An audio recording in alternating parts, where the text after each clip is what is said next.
दोस्तों नमस्कार। करप्शन अगर सिस्टम का हिस्सा हो जाए तो क्या होगा? आप कहेंगे करप्शन ही तो होगा। जी नहीं। जब करप्शन सिस्टम का हिस्सा होता है तो फिर आपको इस देश में न्याय मिल नहीं सकता है, क्योंकि फिर न्याय दिलाने वाली संस्था हो या न्याय तक पहुंचने के जो रास्ते हों, सभी करप्ट होते हैं। और इस करप्ट के दायरे में कोई नहीं बचता है। यहां तक कि इस देश में सबसे ताकतवर पीएमओ भी इससे अछूता रहेगा नहीं। यहां तक कि अदालतें भी इससे अछूती रहेंगी नहीं। और एक सवाल हर जहन में इसके बाद आएगा ही, भरोसा करें तो किस पर करें? और अगर न्याय ना मिल रहा हो तो फिर न्याय की गुहार लगाई जाए तो कहां लगाई जाए? और अदालतों से ही न्याय ना मिल पा रहा हो तो फिर गुहार कहां लगाई जाए? और राजनीतिक सत्ता भी अगर सक्रिय हो जाए और न्याय फिर भी ना मिले, तब भी आप क्या कर लेंगे? यह सवाल शायद इस देश के बैंक में होने वाले फ्रॉड से जुड़ चुका है। बीते 10 वर्षों में, यानी 2014 में जब देश के प्रधानमंत्री नरेंद्र मोदी बने, उस दौर में जो पहला बैंक फ्रॉड का केस था, 10 बरस बाद भी उस बैंक फ्रॉड केस में जिस व्यक्ति के पैसे गए उसे आज तक भुगतान हो नहीं पाया है।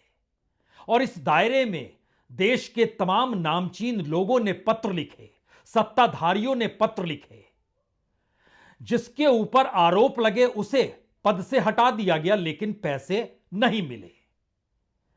अलग अलग हिस्सों में चलते चले जाइएगा तो बीते 10 वर्षों में, यानी 2014 से लेकर 2024 तक, तकरीबन 5.5 लाख करोड़ से ज्यादा जनता का पैसा बैंक फ्रॉड में गायब हो गया। यह पैसा कहां चला जाता है? कार्रवाई कौन करेगा? और कार्रवाई जो करेगा, अगर उसकी भी कोई सुनी नहीं जाती है तो एक सिस्टम ऐसा चल रहा है जिस सिस्टम के दायरे को सेंध पाना आपके लिए नामुमकिन सा है।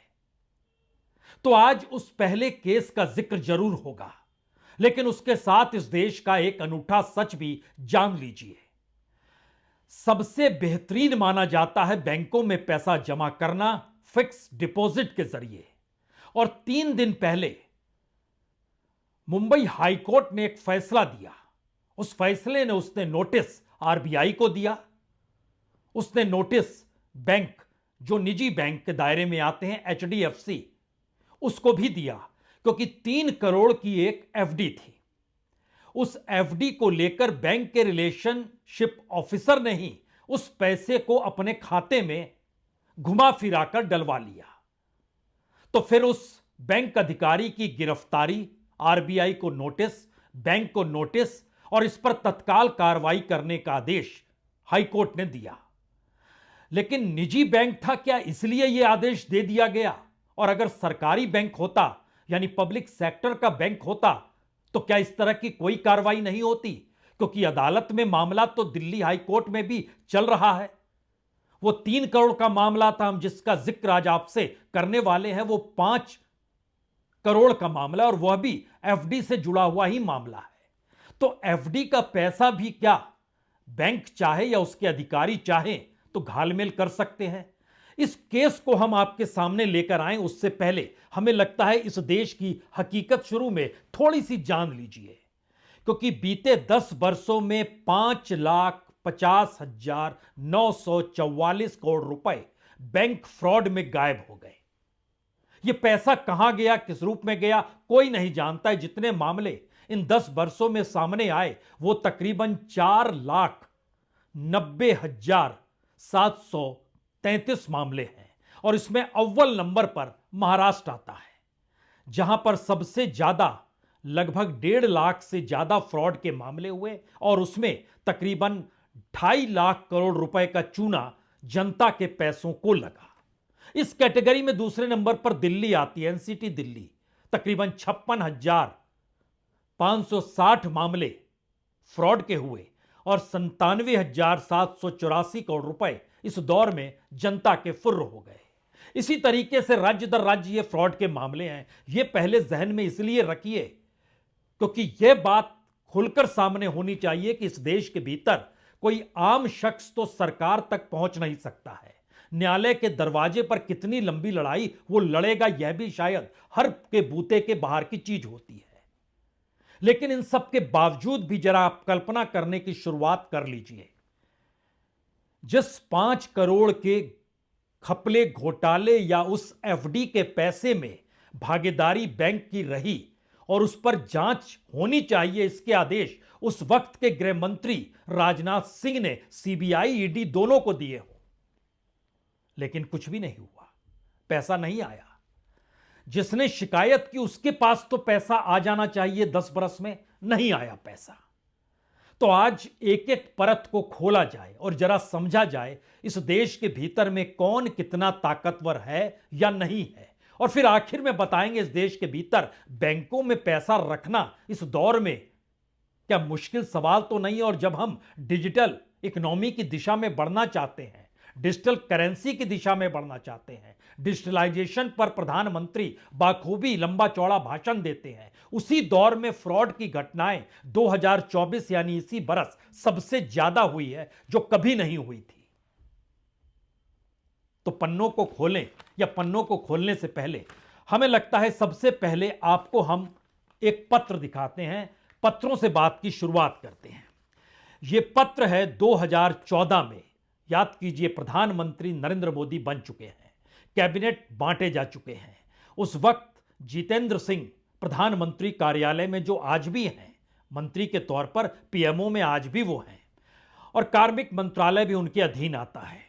वो एक लेटर लिखते हैं देश के फाइनेंस मिनिस्टर को और कहते हैं कि मेरे करीबी हैं एक व्यक्ति, उनके साथ ये फ्रॉड हो गया है। हम जिक्र आपसे 2014 के जुलाई के महीने का जिक्र कर रहे हैं, तारीख है 31 जुलाई 2014, और जुलाई के महीने में ही ये गड़बड़ी हुई है। ऐसा नहीं है कि उनका सवाल पर फाइनेंस मिनिस्टर उस वक्त अरुण जेटली थे, इस दौर में तो वो नहीं है, लेकिन पत्र उनको दिया जाता है, वो जवाब भी देते हैं। 47 दिनों में जवाब भी आता है। संतोष गंगवार उस समय एक दूसरे मंत्री, संसदीय मंत्री थे, जल संसाधन मंत्रालय भी उनके पास था, ग्रामीण विकास मंत्रालय भी उनके पास था। वह भी पत्र भेजते हैं फाइनेंस मिनिस्टर अरुण जेटली को, उनके पास भी जवाब आता है। 31 जुलाई को सवाल किया जाता है, 17 सितंबर 2014 को जवाब आ जाता है, ठीक है देख रहे हैं, मिल गया, काम होगा, कार्रवाई होगी, पैसा मिल जाएगा। 10 बरस बीत चुके हैं, लेकिन इन पत्रों से बात की शुरुआत करते हैं जो लेटर लिखे गए थे उस वक्त।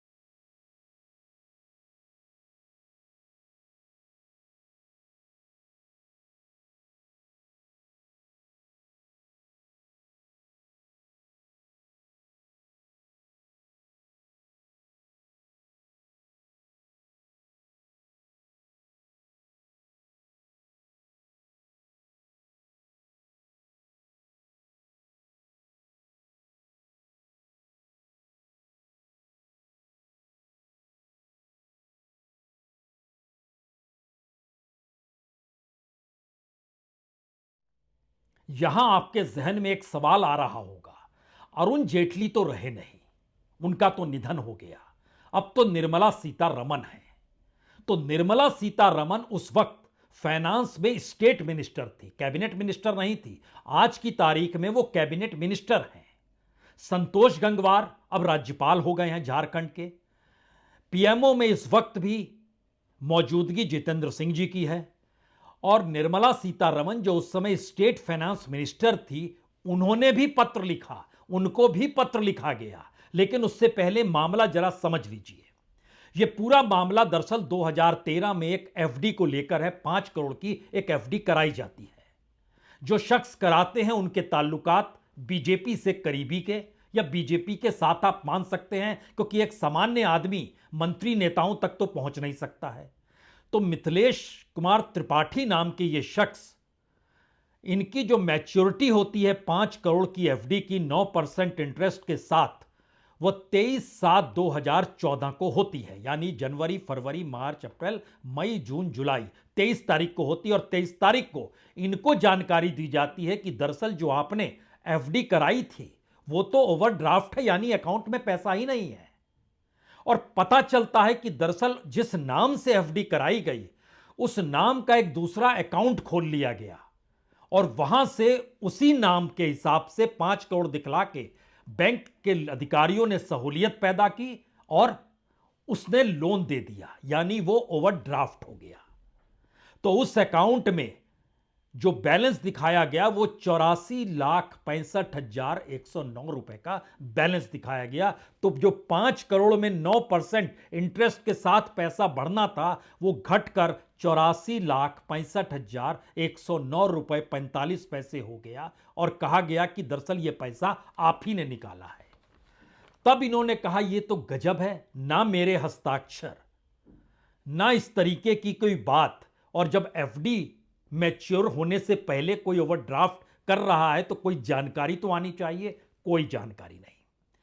तब सवाल यह उठा और तुरंत कार्रवाई के तहत, चूंकि खुद बीजेपी की सत्ता आ गई, ढोल नगाड़े बज रहे हैं, बीजेपी के हेडक्वार्टर में आवाजाही लोगों की हो रही है, अब तो यह काम होगा वो काम होगा। लेकिन क्या पहले दिन से फर्स्ट कैबिनेट का डिसीजन मोदी सरकार में, याद कीजिए, तो ब्लैक मनी को लेकर, एसआईटी बनाने को लेकर था।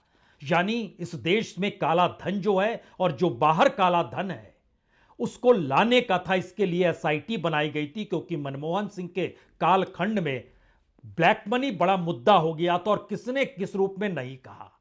50 लाख करोड़ बाहर है, किसी ने कोई रकम लगाई, सीबीआई डायरेक्टर ने कुछ कहा, अडवाणी जी ने उस समय कुछ कहा, बीजेपी के हर नेता ने कुछ कहा, सबने कुछ कुछ कहा। लेकिन स्विस बैंक तक में रकम बढ़ गई ब्लैक मनी की। अंतर्राष्ट्रीय तौर पर अलग अलग पेपर्स, चाहे वो पनामा पेपर्स हों चाहे स्विस पेपर्स हों, दुनिया भर के पेपर भारत में आए कि ब्लैक मनी दुनिया भर में रेंग रही है। तो एसआईटी का जिक्र इसलिए करने की जरूरत है कि आप करप्शन के खिलाफ कितने सक्रिय हो सकते हैं या है, ये सारी बातें सिर्फ बातों में है।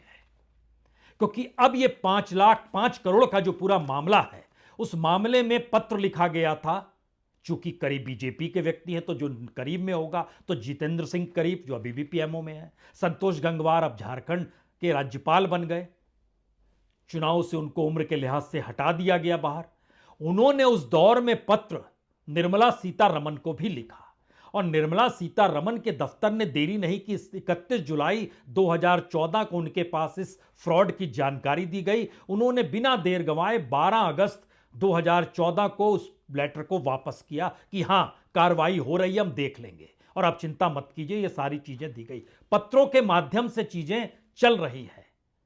आप फिर पत्र देखना चाहते हैं, देख लीजिए।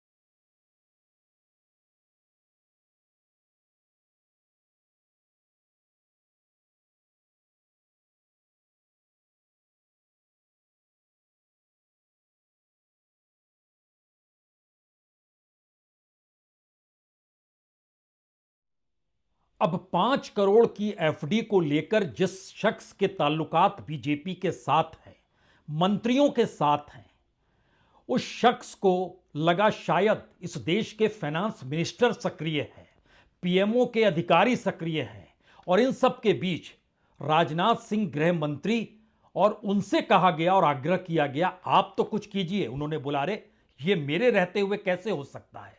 उन्होंने बिना देर लगाए सीबीआई और ईडी को जानकारी दी और बोले आप कार्रवाई कीजिए इस पर। कार्रवाई हुई, बैंक के अधिकारी पकड़ में आए, हां इस तरीके से घपला घोटाला हुआ है, और मामला चला गया अदालत के भीतर में। 1 साल बीत गया, 2 साल बीत गया।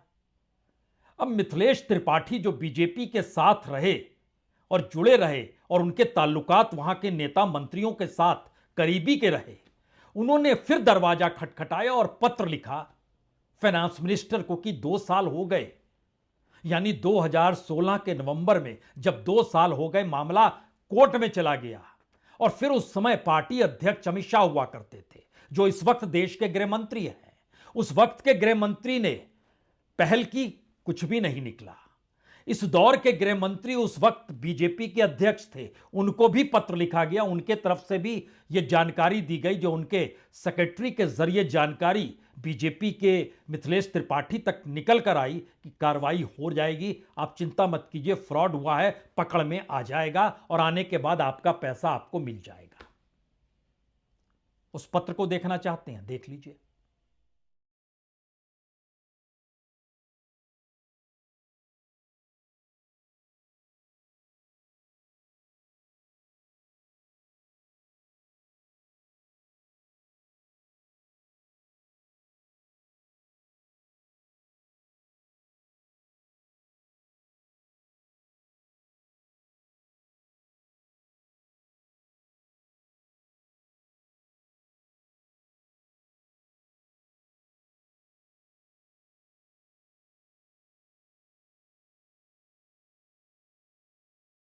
तो इस देश की सरकार सक्रिय है।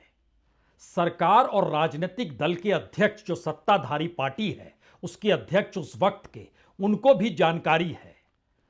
और जिसके साथ ये हुआ है, सत्ता में आते ही, यानी बीजेपी सत्ता में आई 2014 में, और एक लिहाज से बैंक के भीतर एफडी को लेकर यह पहला फ्रॉड का मामला।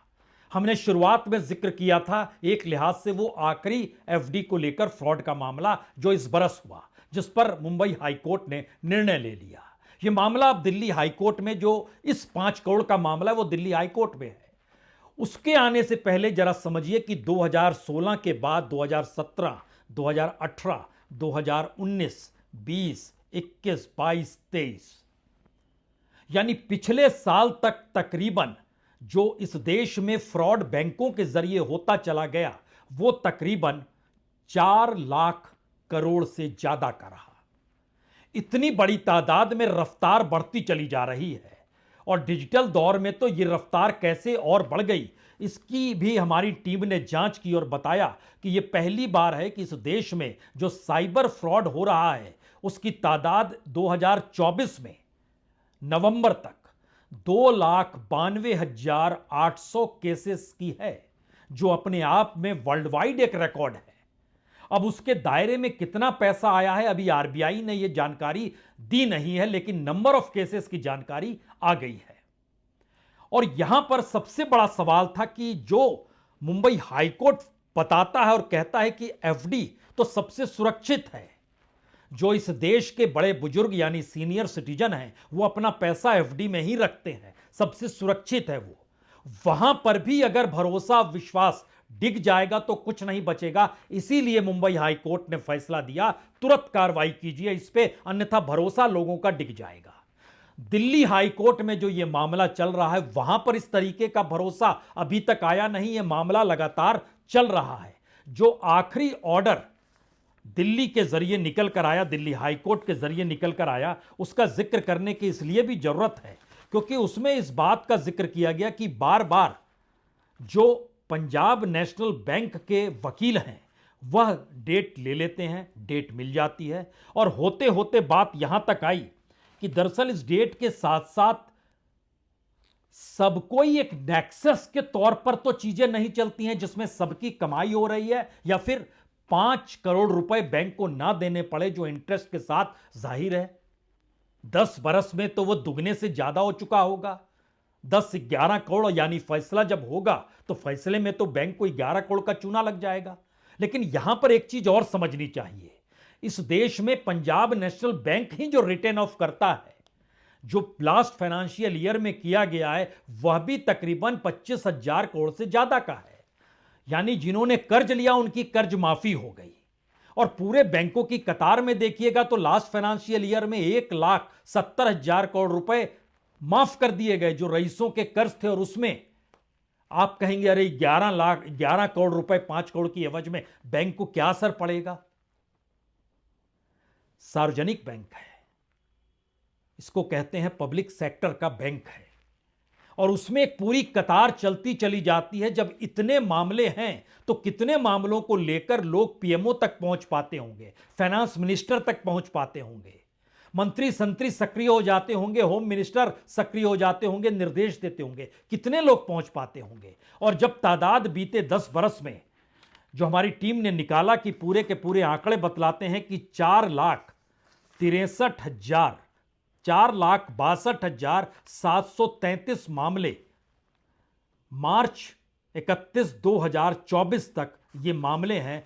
इनमें से कितने मामले ऐसे अधिकारियों के हिस्से में आते होंगे, यह भी एक सवाल है। और कोई देख कैसे पाता होगा, और कोई दिशा निर्देश अगर किसी एक मामले में भी कार्रवाई नहीं हो पा रही है, तो क्या यह कहा जाए कि पीएमओ और फाइनेंस मिनिस्टर भी इस फ्रॉड को नहीं रोक पा रहे हैं? यह सवाल इसके आगे का है। हमने एक सिस्टम बना दिया है करप्शन और फ्रॉड का, उस सिस्टम के साए तले हर कोई आ रहा है।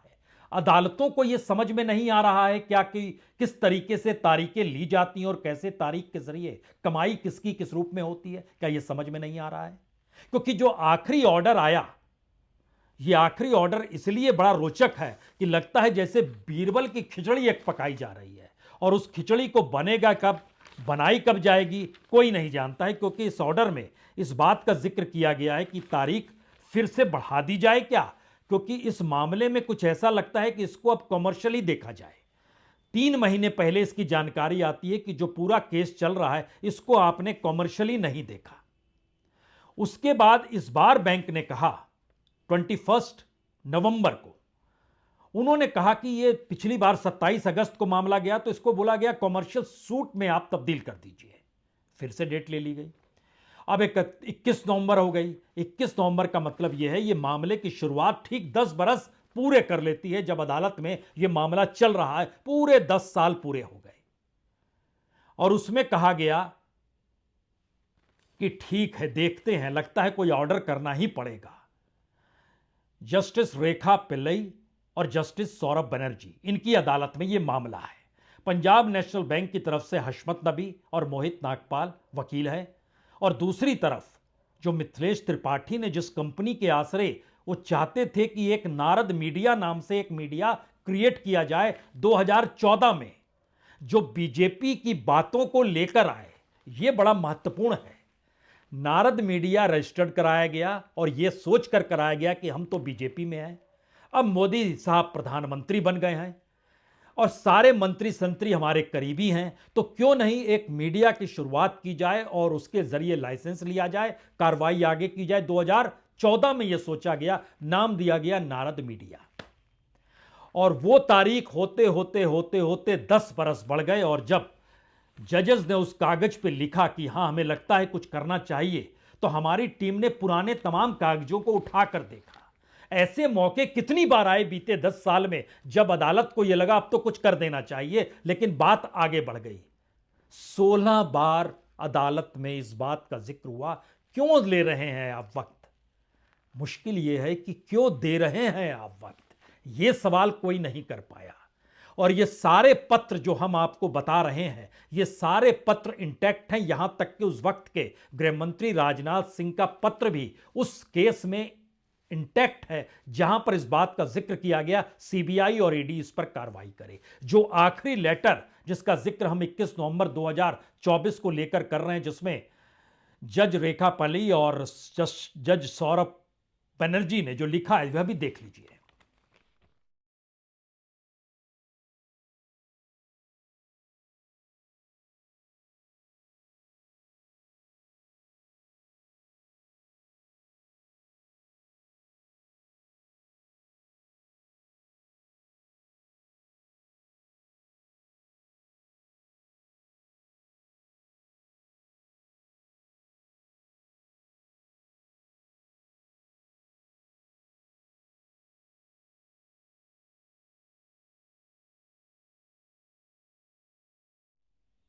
तो ठीक 10 बरस के बाद अभी भी अदालत क्या सोच रही है, यह इसलिए बड़ा महत्वपूर्ण है क्योंकि हमारी टीम ने जब राज्य दर राज्य अध्ययन करना शुरू किया तो उत्तर प्रदेश के भीतर कई ऐसे बीजेपी के नेता कार्यकर्ता टकराए जिनका बैंक के साथ कहीं ना कुछ फ्रॉड हुआ है, लेकिन वो कुछ कर नहीं पाते हैं।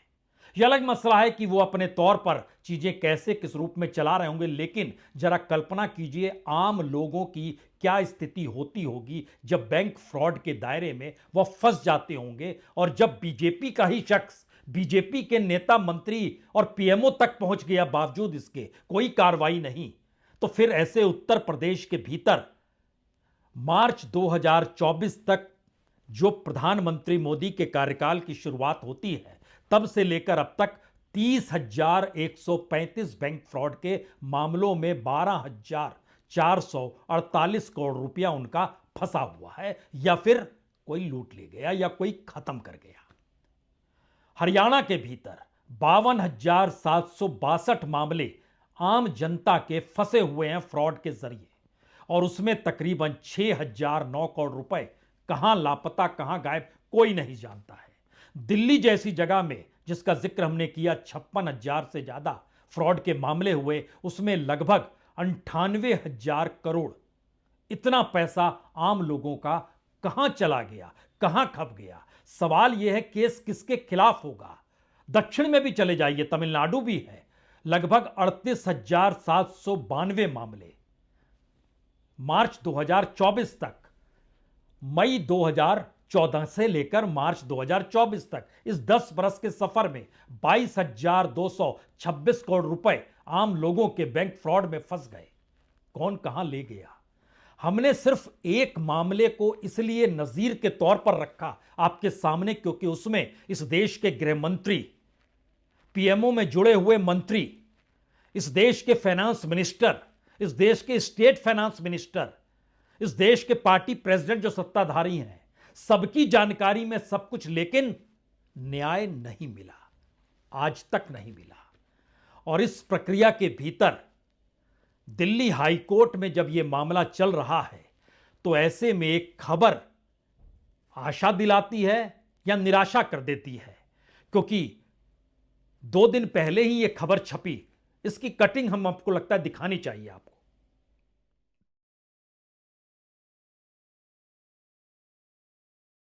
यह मुंबई हाईकोर्ट के फैसले की खबर थी, लेकिन क्या इस खबर को छापा जा सकता है, बताने की हिम्मत मीडिया करेगा। इस देश में क्या सरकार के खिलाफ केस नहीं हो जाना चाहिए। जिस देश के भीतर हर बरस लाखों फ्रॉड के मामले हो रहे हों और लाखों करोड़ रुपए जनता के कहां गायब हो रहे हों, और एक पूरा सिस्टम या नेक्सस इस रूप में चल रहा हो जहां पर वो आवाज बड़ी धीमी पड़ जाती है कि ना खाऊंगा ना खाने दूंगा। दरअसल ये खाना देना और ना देना यह उस सिस्टम का हिस्सा हो नहीं सकता है जिस सिस्टम में करप्शन सबसे मजबूत कड़ी के तौर पर हो। इसीलिए सिस्टम को भेद पाना और सिस्टम के भीतर घुसकर काम करना, दोनों शायद दो ऐसी परिस्थिति है जिसमें जो काम करता है वही उस आवाज को उठाने की दिशा में कैसे बढ़ सकता है, यह अपने आप में एक सवाल है।